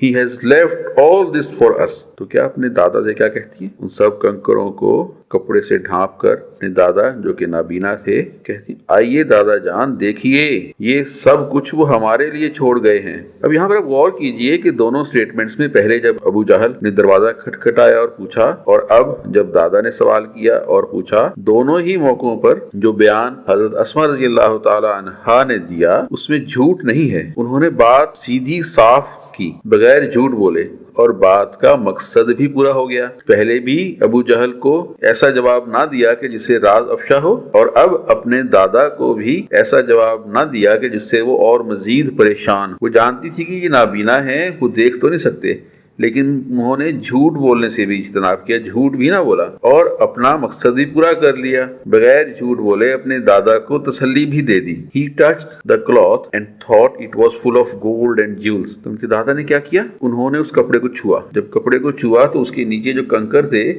وہ انہیں ایسے محسوس ہوئے جیسے جواہرات اور سونا اور ہیرے جواہرات. تو جب اس کو چھوا تو انہوں نے سوچا کہ یہ تو ہیرے جواہرات ہیں. The concern was alleviated and he felt relieved to know that Abu Bakr Siddiq رضی اللہ تعالی عنہ has left all his wealth at home. جو ان کا کنسرن تھا, جو ان کو فکر تھی وہ ختم ہو گئی اور وہ پرسکون ہو گئے یہ جان کر کہ حضرت ابو بکر صدیق رضی اللہ تعالی عنہ نے مال و دولت گھر پر چھوڑ دی ہے. تو آئیے اب اس کا بامحاورہ ترجمہ کرتے ہیں. ان کے دادا حضرت ابو قحاف جو اس وقت تک ایمان نہیں لائے تھے بہت بوڑھے تھے اور اندھے ہو چکے تھے. انہوں نے ان سے کہا, اسما میں سمجھتا ہوں کہ ابو بکر رضی اللہ تعالی عنہ تمام دولت لے گیا ہے, آپ اور بچوں کو خالی ہاتھ اور لاچار چھوڑ گیا ہے. اس پر فوراً ہی گھر کے ایک کونے تک پہنچی, کچھ کنکر جمع کیے اور اسے اس جگہ پر رکھ دیا جہاں ان کے والد اپنے پیسے اور زیورات رکھتے تھے, اور کپڑے کے ٹکڑے سے ڈھانپ کر اپنے دادا سے کہا, آؤ دیکھو وہ یہ سب ہمارے لیے چھوڑ گئے ہیں. انہوں نے کپڑے کو چھو لیا اور سمجھا کہ یہ سونے اور زیورات سے بھرا ہوا ہے. ان کی پریشانی دور کر دی گئی اور ان کو یہ جان کر بہت سکون ہوا کہ ابو بکر صدیق رضی اللہ تعالی عنہ نے اپنی ساری دولت گھر پر ہی چھوڑ دی ہے.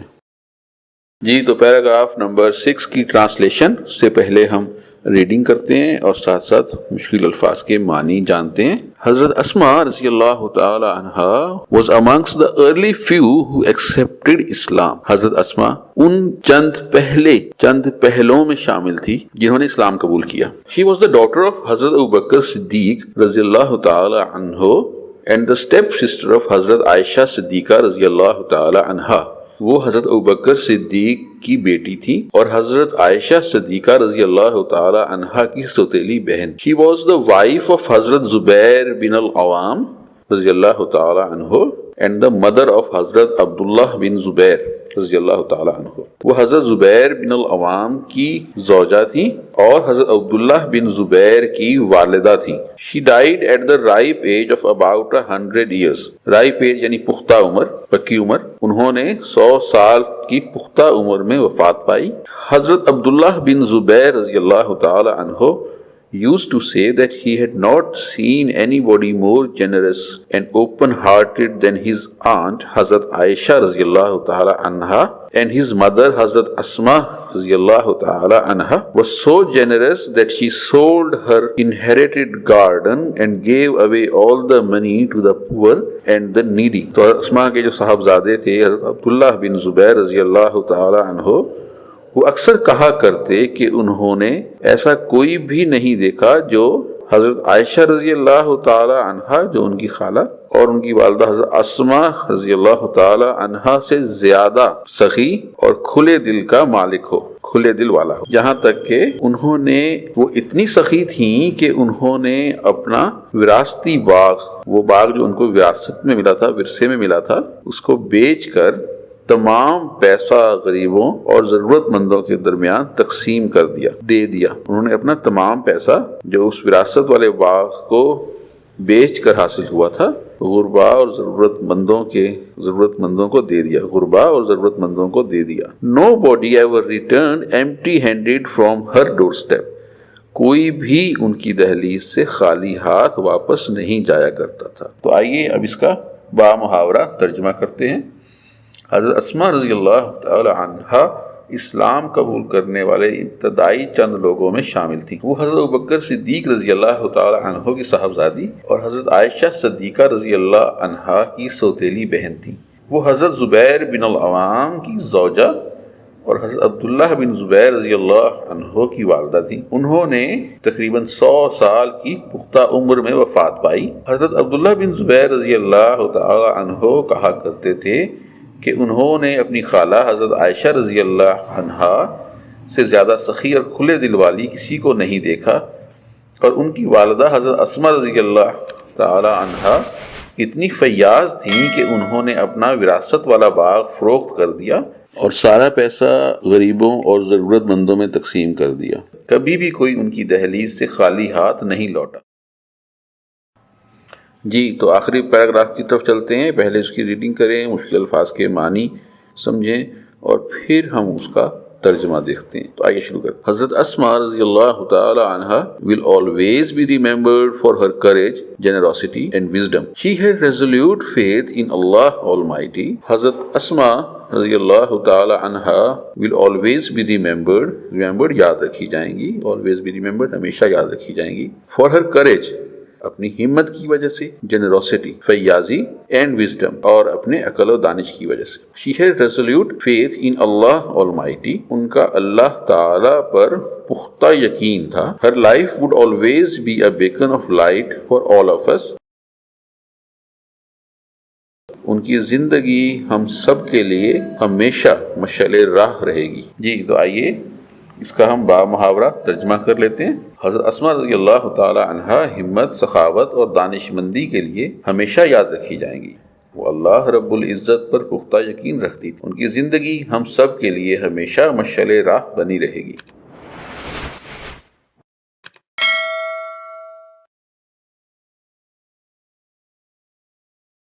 ینگ سٹوڈنٹ کلاس 9 کی انگلش کا چیپٹر نمبر 5۔ یہ ایک پوئم ہے جو ولیم ورڈزورتھ، جسے پوئٹ آف نیچر کہا جاتا ہے، ولیم ورڈزورتھ اس پوئم میں ایک ایسی جگہ جا پہنچتا ہے جہاں بے تحاشا نرگس کے پھول لگے ہوئے ہیں، اور وہ ان کو کیسے بیان کرتا ہے آئیے اس پوئم میں دیکھتے ہیں۔ سب سے پہلے جو سمجھنے کی چیز ہے وہ یہ ہے کہ پوئم لکھی کیسے گئی۔ پوئم جسے اردو میں ہم نظم کہتے ہیں، انگلش میں جب نظم لکھی جاتی ہے تو ایک خاص ترتیب سے لکھا جاتا ہے تاکہ نظم کا جو وزن ہے وہ برقرار رہے اور پڑھنے میں اس کا ردھم جو ہے اس کو بہتر طور سے سمجھا جا سکے، سننے میں اچھا لگے۔ تو ہم ایک نظر سٹرکچر پر دیکھتے ہیں، ترتیب پر دیکھتے ہیں کہ ڈیفوڈلز جو ہے اس کا سٹرکچر کیسا ہے تاکہ ہم سمجھ سکیں کہ اس کی ادائیگی کیسے کرنی ہے۔ اب یہاں دیکھیے جو پہلا بند ہے، جو پہلا سٹینزا ہے، اس کی پہلی line I wandered lonely as a cloud، اب اس کا آخری لفظ آ رہا ہے cloud، اور اسی طریقے سے جو تیسری لائن ہے اس میں ہے when all at once I saw a crowd۔ تو دیکھیے کلاؤڈ اور کراؤڈ جہاں پر یہ اختتام کو آ رہے ہیں وہاں پر ساؤنڈ ایک جیسی ہی مل رہی ہے، اور اسی طریقے سے دوسرے سٹینزا میں continuous as the stars that shine، اور دوسرے سٹینزا کی تیسری line they stretched in never ending line۔ دیکھیے یہ دونوں جو لائنیں ہیں ان میں کیا قدر مشترک ہے، تھوڑا سا توجہ دیں گے۔ اور پھر جو تیسرا سٹینزا ہے اس میں بھی the waves beside them danced but they، اور تیسری لائن تیسرے سٹینزا کی a poet could not but be gay۔ اور پھر جو اس کا آخری سٹینزا ہے اس کی پہلی line for oft when on my couch I lie، اور پھر چوتھے سٹینزا کی تیسری line the flash upon that inward eye. اور تمام اسٹینزا کی جو آخری 2 لائنیں ہیں، جو آخری 2 سطریں ہیں پہلے اسٹینزا میں، beside the lake beneath the trees fluttering and dancing in the breeze، دوسرے اسٹینزا میں 10,000 saw I at a glance tossing their heads in sprightly dance. اور پھر تیسرے اسٹینزا کی آخری 2 lines, I gazed and gazed but little thought what wealth the show to me had brought. اور اسی طرح آخری اسٹینزا میں and then my heart with pleasure fills and dances with the daffodils. تو یہ تمام جو میں آپ کو بتا رہا ہوں، اس میں جو لاحقہ اردو میں کہتے ہیں اس کو، یہ لفظ جو ہیں جو ہر سطر کے آخر میں آ رہے ہیں، پہلے اسٹینزا کی پہلی، تیسری اور پھر آخری شعر اس کا جو 2 لائنز ہیں. اور اسی طرح تمام اسٹینزاز میں، تمام پوئم میں اسی رول کو فالو کیا جا رہا ہے. تو یہ سٹرکچر جو ہے ڈیفوڈلز کا، اس کو بھی تھوڑا سا سمجھنا پڑے گا تاکہ اس کی ادائیگی اسی شعری انداز میں کی جا سکے اور اس کا مزہ حاصل کیا جا سکے. پڑھنے کا تھوڑا سا ایک الگ ہی نقطہ نظر ہوگا، ایک الگ ہی طریقے سے پڑھی جائے گی، اور یہ پڑھنا جو ہے ایسے لگے گا جیسے کہ آپ ایک گیت پڑھ رہے ہیں. اس لیکچر میں اس کی ٹرانسلیشن کے بعد پوری نظم ایک ساتھ پڑھی جائے گی، اس پر بھی غور کیجئے گا. ڈیفوڈلز یعنی نرگس کے پھول.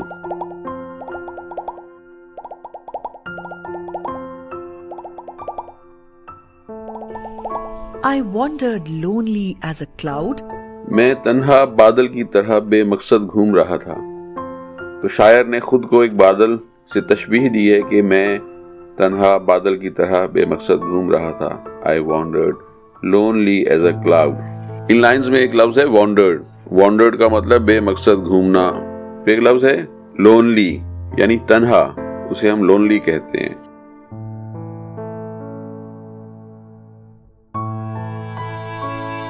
That floats on high over vales and hills. جو وادیوں اور پہاڑوں کی اونچائیوں پر تیرتا ہے. اس لائن میں شاعر بادل کی کیفیت بیان کر رہا ہے کہ وہ کیسے ہوتا ہے. اب ظاہر بات پہاڑ اونچے ہیں اور وادیاں گہرائی میں ہیں، نیچی ہیں، لیکن بادل پرسکون ایک ہی لائن میں ایسے چلتا جاتا ہے. اس کو اس بات کی فکر نہیں ہوتی کہ نیچے اس کے پہاڑ آ رہا ہے یا نیچے کوئی وادی آ رہی ہے، اور وہ جیسے تیر رہا ہوتا ہے پانی کے اندر جیسے چیزیں تیرتی ہیں، اس طریقے سے بادل ہوا کے اندر تیر رہا ہوتا ہے. یہاں کا لفظ ہے فلوٹس. فلوٹ کا مطلب تیرنا. اور پھر لفظ ہے اوور. یہ اصل میں اوور کی شارٹ فارم ہے. او کے بعد اپوسٹفی لگا کر اس لائن میں جو شعری وزن ہے اس کو پورا کرنے کے لیے اپوسٹفی لگایا گیا ہے. اوور کے طور پہ استعمال ہوگا. پھر لفظ ہے ویلز. ویلز کا مطلب وادیاں. ہلز یعنی پہاڑ.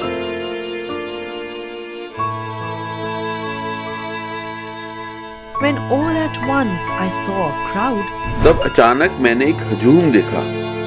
all at once یعنی ایک دم، اچانک، ایک ہی نظر میں. I saw میں نے دیکھا. crowd کسی بھی چیز کا بہت زیادہ جب بھیڑ ہو جائے یا ہجوم ہو جائے تو اسے ہم کہتے ہیں crowd. A host of golden daffodils. سنہرے نرگس کے پھولوں کا ایک جھنڈ. یہاں لفظ استعمال کیا گیا ہوسٹ. ہوسٹ یعنی میزبان کے طور پر ہم لفظ یہ یوز کرتے ہیں ہوسٹ. وہ جو پہلے ہم نے پچھلے لائن میں استعمال کیا لفظ کراؤڈ، وہ ہجوم اور معنی میں لیا جاتا ہے. اور ہوسٹ لفظ جو ہے اکٹھے ایک ساتھ انتظار میں کھڑا ہونا، انتظار میں جیسے کھڑے ہوتے ہیں. گولڈن ڈیفوڈلز. ڈیفوڈلز کا جو رنگ ہے، نرگس کے پھول کا جو رنگ ہے وہ پیلا ہوتا ہے اکثر. تو یہاں اس پیلے رنگ کو یہ گولڈ سے تشبیہ دے رہے ہیں شاعر کہ گولڈن یعنی سنہرے نرگسی پھول. Beside the lake, beneath the trees.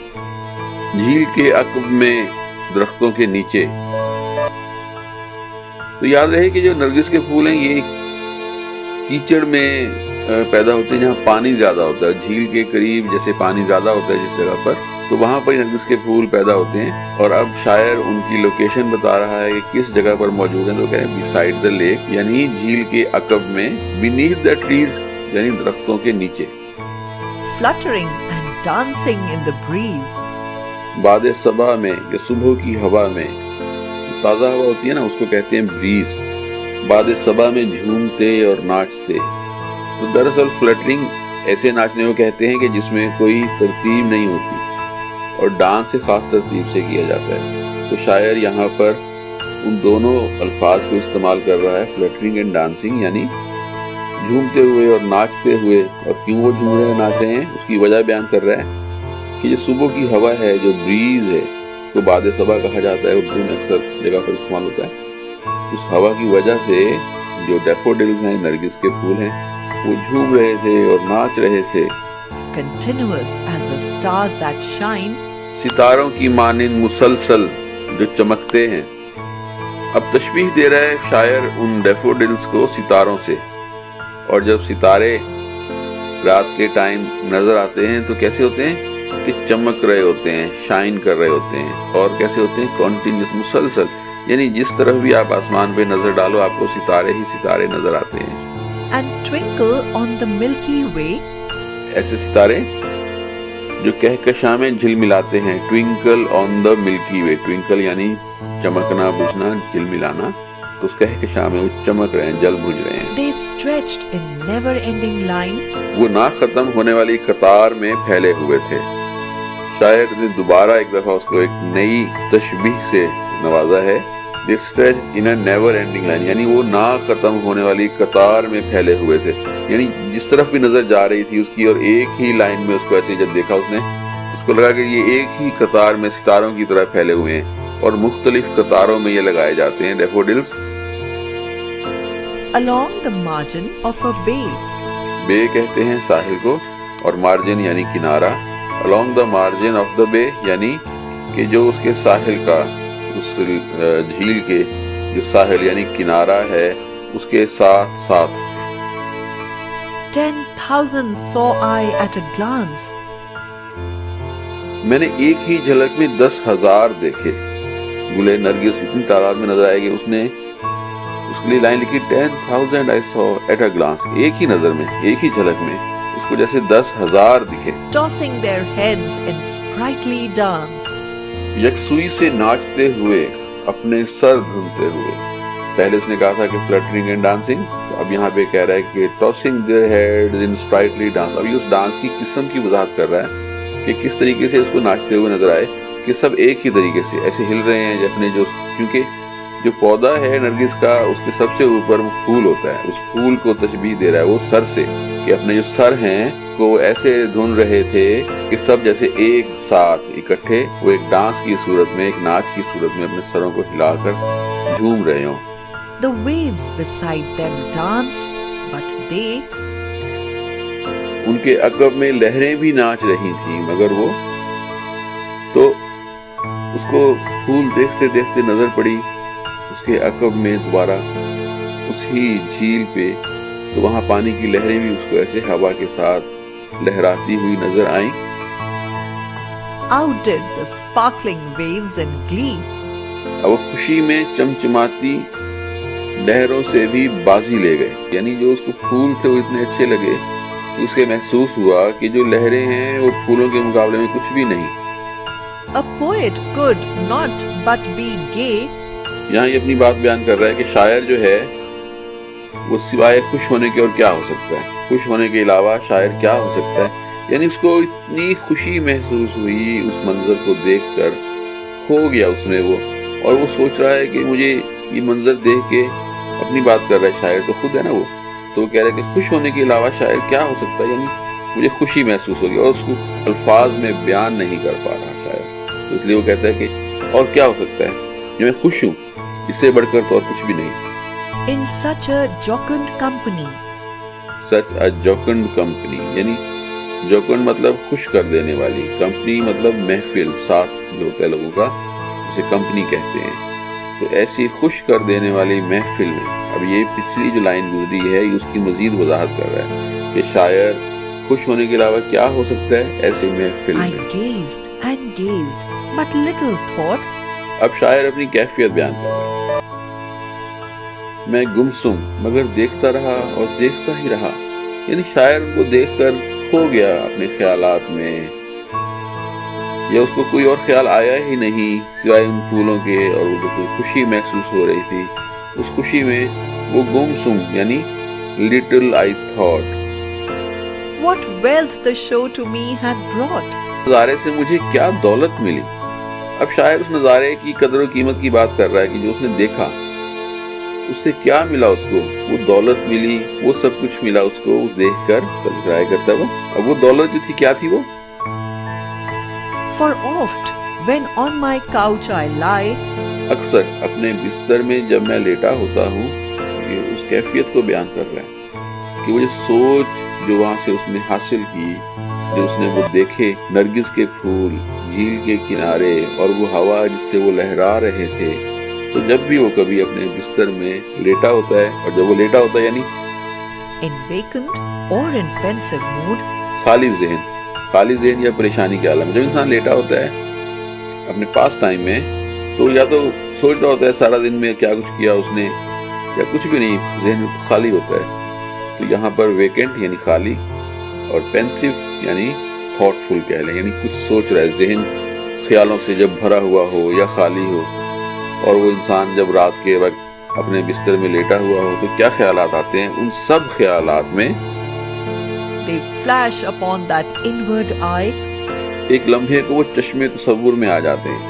جو اس نے ڈیفوڈلز دیکھے, جو اس نے وہاں پر پھول دیکھے جھیل کے کنارے لہلہاتے ہوئے, ناچتے ہوئے رقص کے اندر. کیوں رقص کر رہے تھے؟ کیونکہ وہ ہوا جو چل رہی تھی صبح کی اس میں, اور پیچھے اس کے جھیل کی لہریں بھی ویسی لہرا رہی تھی جیسے کہ پھول. ان کا مقابلہ, ان کا ایک ایسا منظر دیکھا اس نے کہ وہ منظر اس کو رات کو بستر میں سوتے ہوئے بھی جب اس کے خیال میں آ جائے تو چاہے وہ خالی ہو ذہن ہو یا کچھ سوچ رہا ہو, تو جیسے ہی وہ چشمے تصور میں آ جاتا ہے which is the bliss of solitude, تو اس کو محسوس ہی ہوتا ہے کہ جو کہ تنہائی کے لیے ایک نعمت ہے. وہ اس کو ایک نعمت محسوس ہوتی ہے کہ جب تنہا ہوتا ہے تو اس کی تنہائی کا ساتھی, اس کو سب کچھ بھلا دینے والا, اس کو جو کچھ وہ دیکھ کے آیا تھا اس کو وہ منظر جب بھی اس کے چشمے تصور میں آتا ہے اس کے,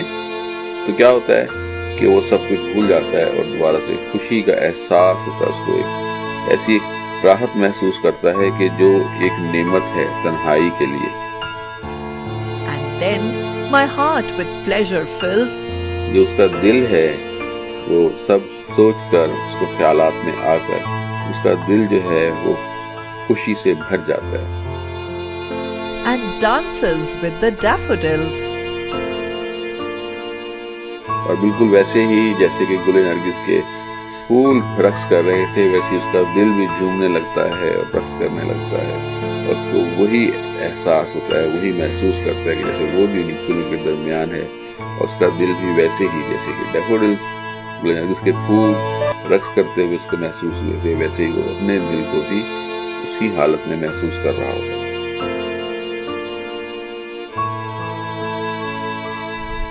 daffodils.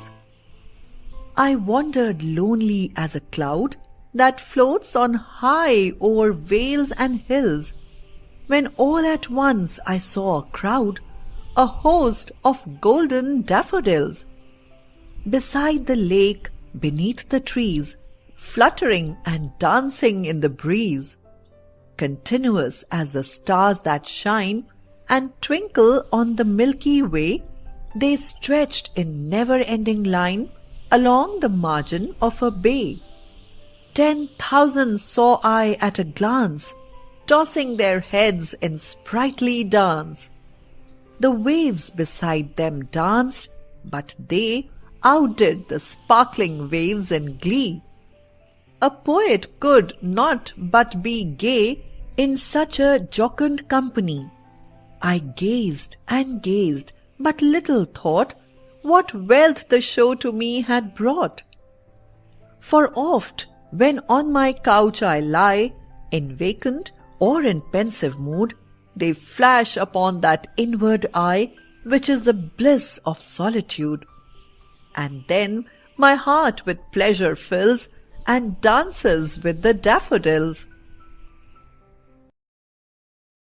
Young citizens William Wordsworth کی اس پوئم ڈیفوڈلز کو اسی کی نظر سے جب ہم دیکھیں گے اور اس کی شاعری میں اس نے ان کو اپنے الفاظ میں جس طریقے سے بیان کیا گیا ہے تو حقیقت ہے کہ ہم بھی وہیں پہنچ جاتے ہیں. تو قدرت کے شاعر دا poet of nature William Wordsworth کی نظم ڈیفوڈلز نے آپ پر کیا کیفیت طاری کر دی ہے، وہ یقیناً جب آپ اس میں موجود الفاظ کو سمجھیں گے اور دل سے وہاں تک پہنچ پائیں گے تو آپ کو جو مزہ آئے گا وہ بیان سے باہر ہے۔ تو اس کو صرف اور صرف امتحان یا اپنے انگلش کے ایک یونٹ کی وجہ سے نہ پڑھیے گا، اس کو پڑھ کر سمجھیے گا کہ قدرت کتنی حسین ہے، اللہ تعالیٰ نے ہمارے لیے کیا کیا نعمتیں پیدا کی ہیں، ان نعمتوں میں یہ نظارے بھی شامل ہیں جو بہت کم دستیاب ہوتے ہیں۔ تو اللہ تعالیٰ ہم سب کا حامی و ناصر ہو، اور ایسے نظارے ہمیں تا زندگی تا حیات ہمیں میسر رہیں، اور ہم ان سے بھرپور طریقے سے خوش بھی ہو سکیں، ان کو بھرپور طریقے سے انجوائے بھی کر سکیں۔ تو اس چینل کو سبسکرائب کر دیجئے تاکہ مزید اس طرح کے مزے کی ٹرانسلیشنز کے ساتھ آپ کا سبق بھی پورا ہوتا رہے اور آپ ان چیزوں کو سمجھتے بھی رہیں اور آپ انگلش لٹریچر سے محظوظ بھی ہوتے رہیں۔ شکریہ۔